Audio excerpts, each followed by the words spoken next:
ইসলামী আন্দোলন নারীদের জন্য ফরজ কি না?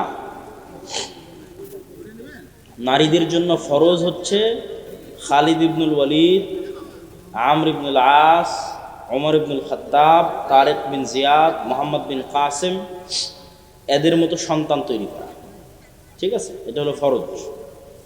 মা যত পর্দাশীলা হবে, যত পরহেজগার তাকওয়াবান হবে, সন্তান তত বীর বিক্রম মুজাহিদ হবে, সাহসী হবে, দিনের জন্য কাজ করবে।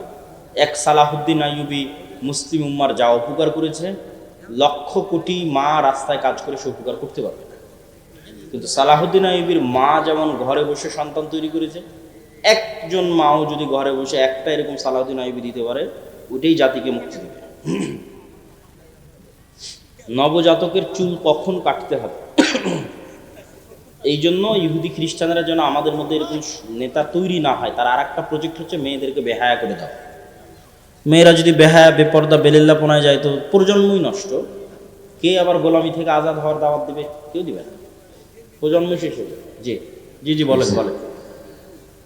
সম্মানিত